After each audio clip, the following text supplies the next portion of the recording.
في البدء كان الكلمة والكلمة كان عند الله وكان الكلمة الله.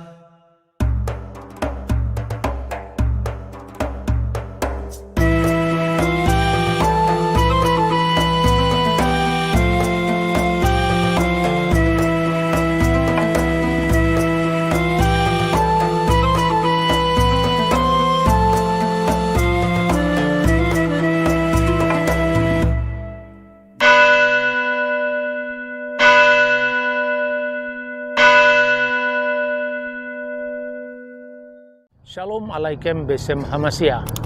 Beberapa dari netizen Bambang Nursena Channel bertanya, kalau di gereja kuno itu eksis gereja berbahasa Yunani, karena bahasa Yunani ada lingua franca atau bahasa internasional yang dipakai di abad pertama. Begitu juga eksis kekristenan dengan bahasa Latin, khususnya yang berpusat di Roma. Juga kekristenan berbahasa Aramaik, yaitu bahasa Syriak Aramaik yang dipakai di gereja-gereja wilayah timur, secara khusus adalah Syria.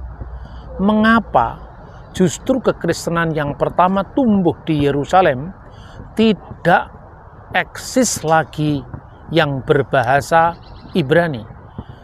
Hampir kita tidak pernah mendengar misalnya gereja-gereja kuno memanjatkan doa atau pujian atau liturgi dalam bahasa Ibrani. Padahal saudara-saudara, kalau kita membaca sejarahnya, gereja mulai dari Yerusalem. Nah, saudara-saudara, untuk memahami itu kita mesti kembali kepada sejarah gereja kuno. Di dalam kitab suci, Kisah Para Rasul pasal 24 ayat 5, di sana dikisahkan bahwa Rasul Paulus pernah disebut sebagai salah seorang dari pemimpin sekte Nasrani. Telah nyata kepada kami bahwa orang ini adalah penyakit sampar seorang yang menimbulkan kekacauan di antara semua orang Yahudi di seluruh dunia yang beradab, dan bahwa ia adalah seorang tokoh dari sekte orang Nasrani, Wehu Roskat Hanosrim. Jadi Paulus disebutkan bahwa dia Wehu Ros, artinya kepala, Kat, aliran Hanusrim atau sekte orang Nasrani. Jadi kata Nosrim atau Nasrani adalah sebutan untuk gereja mula-mula di Yerusalem yang dikenal sebagai pengikut Yesua dari Nazaret. Kemudian kita juga membaca di dalam Kisah Rasul pasal 11 ayat 26, di mana di Antiokhia lah murid-murid Yesus itu untuk pertama kali disebut Kristen atau Kristianos. Dengan demikian, dalam komunitas gereja purba ada dua sebutan. Yang pertama orang-orang Nosrim atau orang-orang Nasrani, dan yang kedua adalah orang-orang Kristen yang pusatnya di Antiokhia dan waktu itu menjadi pangkalan dari kekristenan non-Yahudi. Saudara-saudara yang terkasih dalam Tuhan, selebihnya dalam kitab suci kita mengenal ungkapan Kristen itu juga sudah dikenal oleh para rasul sendiri. Bahkan Rasul Petrus dalam suratnya dia menyebut kita ini adalah orang Kristen. Disebutkan di dalam 1 Petrus pasal 4 ayat 15 dan 16. Janganlah ada di antara kamu yang harus menderita sebagai pembunuh atau pencuri atau penjahat atau pengacau. Ayat 16, tetapi jika ia menderita sebagai seorang Kristianos, sebagai seorang Kristen, maka janganlah ia malu, melainkan hendaklah ia memuliakan Allah dalam nama Kristus itu. Jadi sering kita diejek bahwa Yesus tidak mengenal agama Kristen karena Kristen itu muncul setelah zaman Yesus. Ya, itu betul. Tapi pandangan yang seperti ini adalah pandangan yang bercorak imperialisme doktriner yang mengukur agama orang dari ukurannya dia. Pertama, dia menyamakan perspektif agamanya untuk memahami agama orang lain. Di dunia ini tidak semua pemimpin agama menamakan apa ajarannya. Bahkan ada yang menyebut istilah agama itu muncul jauh kemudian setelah para pemimpin spiritual itu muncul. Ada pula pemimpin agama yang menamakan sejak semula agama. Misalnya, agama Mani yang didirikan oleh nabi yang namanya Mani. Secara sadar menyebut agamanya Dina Nuhra dalam bahasa Aramaik yang artinya agama terang. Begitu juga Taoisme yang dikenal dengan Tao, yaitu jalan abadi yang dipimpin oleh Lao Tse. Tetapi Hindu tidak. Identitas Hindu itu dikenal dari asal-usulnya dari negeri India. Ada prasasti Behistun yang menyebut eksistensi agama Hindu sebagai Hidusaka Hauma Warga Saka. Artinya pada abad ke-5 sebelum Masehi eksis sebuah agama yang namanya Hindu. Yang kedua, kalau agama itu tidak dinamakan sejak awal oleh pendiri agama, bukan berarti agama itu tidak sah. Karena setiap agama itu memiliki sudut pandang atau perspektif yang tidak bisa dipaksakan kepada agama yang lain. Kristus datang dalam pemahaman iman Kristen tidak membawa agama atau memuliakan sebuah religi yang dinamakan dengan agama tertentu. Kristus sebagai jalan. Akulah jalan dan kebenaran dan hidup. Tidak seorang pun yang sampai kepada Bapa kalau tidak melalui aku. Sehingga dalam Kisah Rasul pasal 24 ayat 14 disebut pengikut jalan Tuhan yang mereka sebut sekte, kata Rasul Paulus. Sebutan Nosrim pertama kali justru eksis dikenal dalam Birkat Haminim, yaitu kutukan terhadap orang-orang sesat yang kemudian dibaca saat sembahyang yang dinamakan Amidah dalam posisi berdiri, lalu ditambahkan kutukan itu pada Simone Esreh 18 berkat, di mana di sana disebutkan eksistensi orang-orang Nosrim. WH Nosrim, WH Minim, Kiriga Yufetu Simehu Misefer Hakayim. Kiranya kaum Nasrani dan orang-orang sesat binasa seketika dan terhapus dari kitab kehidupan Misefer Hakayim Ve'im Sadikim Al-Yikatifu, dan tidak termasuk di bilangan orang-orang yang benar. Jadi siapa yang mengeluarkan Birkat Haminim adalah orang Parisi. Kita tahu menurut catatan sejarah Flavius Josephus dalam bukunya Sejarah Kuno Bangsa Yahudi, pada abad pertama itu eksis 3 aliran. Yang pertama adalah Saduki, kaum imam yang menjadi penguasa dari institusi Bait Suci, menjadi imam besar, kaum aristokrat. Itu akhirnya punah ketika Bait Suci Yerusalem juga dihancurkan oleh Jenderal Titus tahun 70 Masehi. Karena mereka eksis di Bait Sucinya hancur, maka eksistensi orang-orang Saduki ini akhirnya terhilang dari sejarah. Yang kedua adalah kaum Eseni. Kaum Eseni adalah mereka yang memisahkan dari institusi Bait Allah Yerusalem pada saat Imam Yonatan Makabe, yang semula adalah raja kedua dari dinasti Makabe, yang mengangkat dirinya menjadi imam besar. Lalu imam besar yang sah, yaitu Onias keempat, tersingkir, sehingga Imam Onias keempat yang tersingkir bersama pengikutnya meninggalkan Yerusalem. Lalu mereka mengklaim dirinya sebagai Ose HaTorah, yaitu sebagai pelaku Taurat, dan lahirlah yang namanya sekte Eseni. Dan sekte kedua ini juga dihancurkan oleh Roma. Kemudian yang ketiga adalah sekte Parisi. Orang Parisi adalah mereka yang tersingkir dari kelompok kelas berkuasa. Mereka biasanya berkompetisi dengan kaum Saduki. Nah, dari kelompok ini, sekalipun mereka tidak beruntung secara ekonomis, tetapi mereka biasanya menguasai massa rakyat yang banyak yang dikenal Amhaaret. Di antara massa rakyat yang banyak itu ada kaum Selot yang ingin menggerakkan perlawanan terhadap Roma dengan cara revolusi. Dan kelompok inilah yang membangkitkan perang Yahudi pertama yang berakhir pada tanggal 9 bulan Ab, tepatnya tanggal 5 Agustus tahun 70 Masehi, dan akhirnya orang Parisi ini melembagakan diri ketika perang hampir usai dan mereka sadar mereka akan dikalahkan. Maka seorang imam, seorang rabi yang bernama Yohanan ben Zakkai secara diam-diam dia minta damai kepada perwakilan Roma saat itu. Izinkanlah kami meninggalkan kota Yerusalem karena kami tahu bahwa kami akan kalah, kami akan kehilangan bait suci, tapi izinkan kami untuk meneruskan eksistensi agama kami. Lalu diberikan sebuah kota namanya kota Yamnia. Disinilah reformasi Yahudi dimulai, yang dikenal dengan Yahudi Rabbinik saat ini, yaitu pecahan dari sekte Parisi. Jadi dari sekte Parisi ini sebetulnya sekte terakhir dari Yudaisme di samping orang-orang Nasrani atau kekristenan yang berbahasa Ibrani.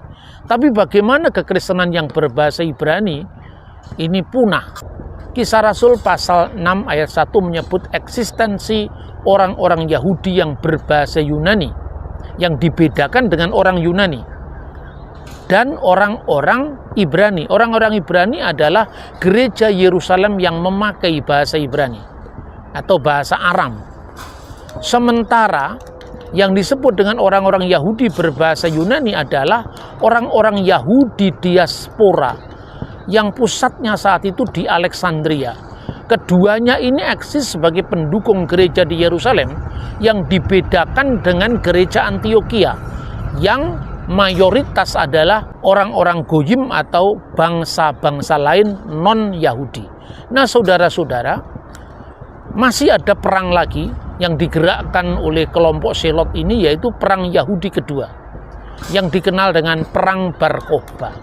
Pada saat perang ini, pemimpinnya yaitu Simon Bar Kokhba diakui oleh Rabi Akiba sebagai Mesias Israel, Mesias politik yang diharapkan membebaskan Israel dari penindasan Roma.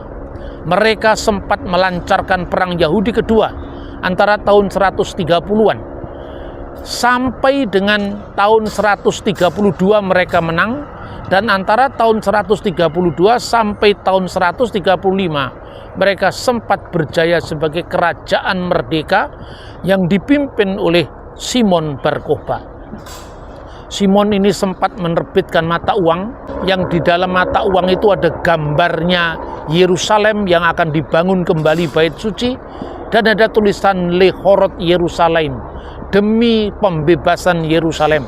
Lalu dibangkitkan kembali aksara Paleo Hebrew untuk mengenang kejayaan Raja Daud dan kerajaan Israel Raya. Namun apa yang terjadi? Kaisar Hadrianus akhirnya kembali untuk menaklukkan perang Yahudi kedua dan mereka diluluh lantakan tahun 135 Masehi. Bagaimana sikap orang-orang Nasrani saat itu, yaitu orang-orang Kristen di Yerusalem pada perang Yahudi yang pertama, bahkan pada pemberontakan kecil-kecilan yang pernah terjadi? Banyak sekali orang-orang Kristen yang masih turut dalam perjuangan bangsanya. Ini antara lain dibuktikan dari murid Yesus yang salah satunya dikenal sebagai orang Selot, yaitu Simon orang Selot. Namun pada saat perang Yahudi kedua, ada masalah teologis serius yang tidak bisa mereka terima, yaitu pengangkatan Simon Bar Kokhba sebagai Mesias Israel. Akhirnya orang-orang Kristen, yaitu tepatnya orang-orang Kristen berbahasa Ibrani Aram di Yerusalem ini, memisahkan diri dan mereka pergi ke salah satu kota yang dikenal dengan Dekapolis, yaitu 10 kota Yunani, yaitu di kota Pela.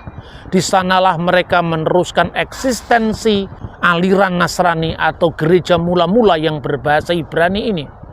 Tetapi saudara-saudara, mereka berdasarkan dekrit dari para rasul yang tercatat di dalam Kisah Rasul pasal 15. Mereka memberi ruang pada saudara-saudaranya yang berasal dari non-Yahudi, yaitu pengikut Yesus dari non-Yahudi yang dikenal dengan orang-orang Kristen yang berasal dari kalangan non-Yahudi. Maka di dalam Alkitab disebutkan tentang rasul bagi orang yang bersunat, rasul bagi orang yang tidak bersunat.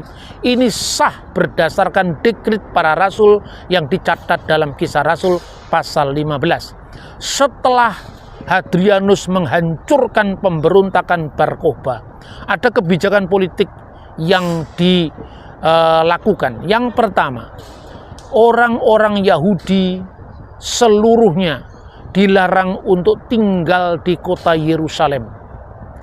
Tetapi orang-orang Kristen yang bukan Yahudi diperbolehkan tinggal di Yerusalem. Orang-orang Yahudi, baik itu Yahudi yang tidak percaya Yesua mayoritas, maupun orang Yahudi yang percaya Yesua HaMasyiah yang dikenal orang Nasrani, dilarang tinggal di Yerusalem. Sementara orang Kristen, yaitu orang-orang pengikut Yesus yang berasal dari kalangan bukan Yahudi, boleh tinggal di Yerusalem.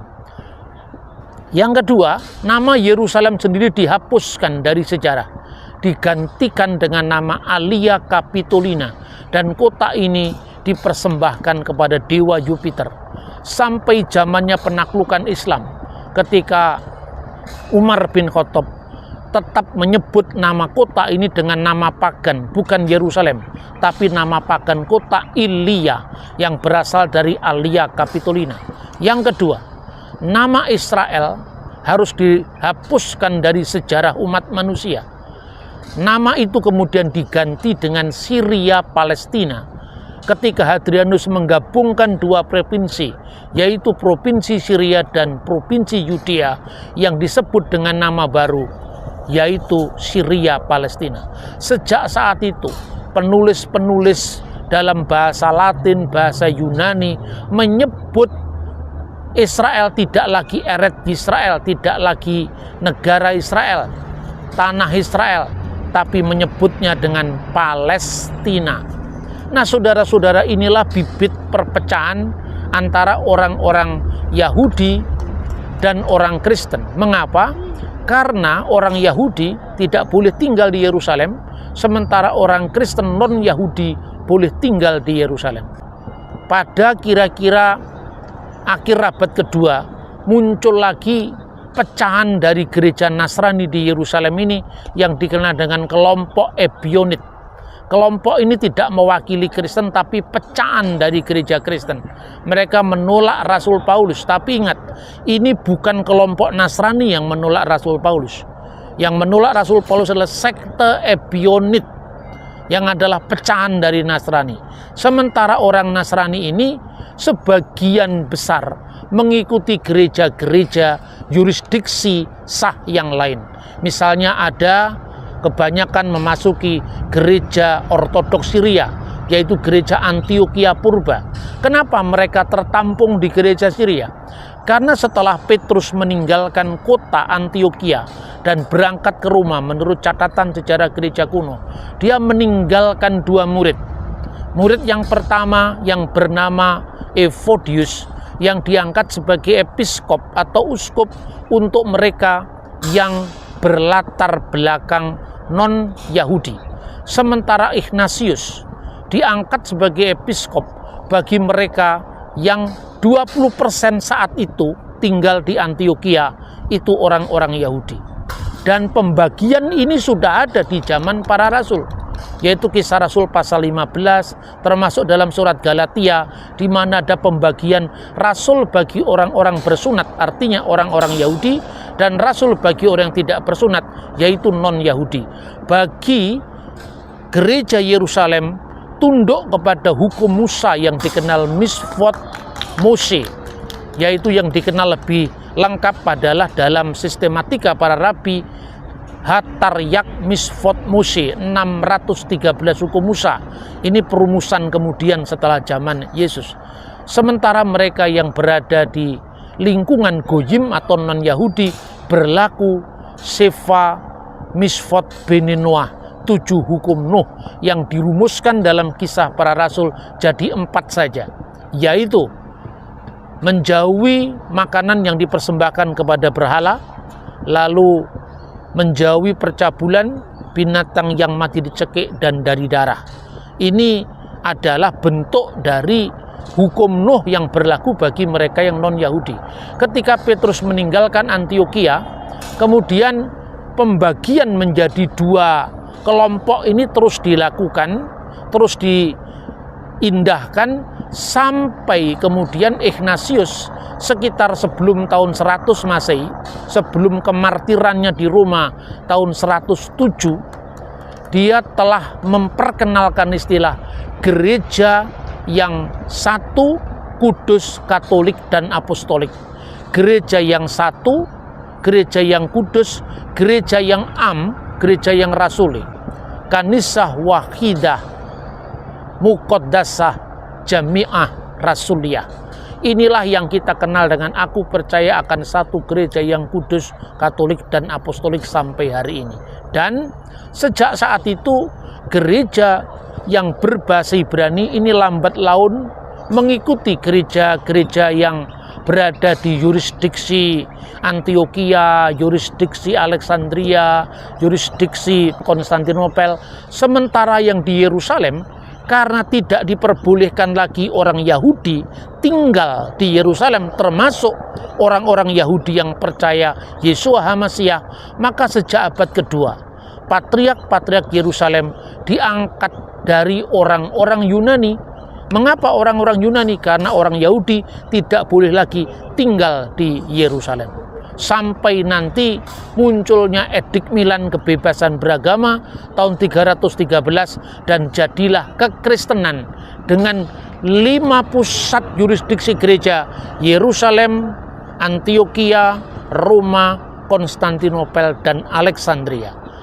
Inilah saudara-saudara sebabnya mengapa tidak eksis lagi kekristenan yang berbahasa Ibrani. Sekarang ini ada kelompok yang disebut Katulim Ifrim, yaitu orang-orang Katolik yang berbahasa Ibrani. Mereka emigran dari Polandia, emigran dari Rusia. Begitu juga ada orang-orang Yahudi yang mulai mengembangkan pendekatan baru karena mereka merasa dirinya Yahudi, lalu mereka menyebutnya sebagai kaum Mesianik Yahudi. Gereja Yahudi kuno yang dikenal dengan kaum Nasrani itu akhirnya terserap di gereja kudus yang lain.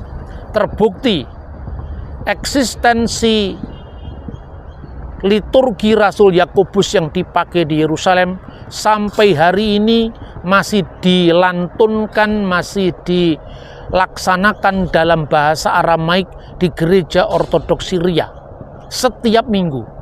Dan liturgi yang sama masih juga dirayakan di gereja Yunani Ortodok di Konstantinopel setiap perayaan Rasul Yakobus. Semoga informasi yang saya sampaikan ini menambah khasanah pengetahuan kita dalam memahami kekayaan warisan gereja kuno. Tuhan memberkati kita. Shalom alaikum Beshem Hamasiah.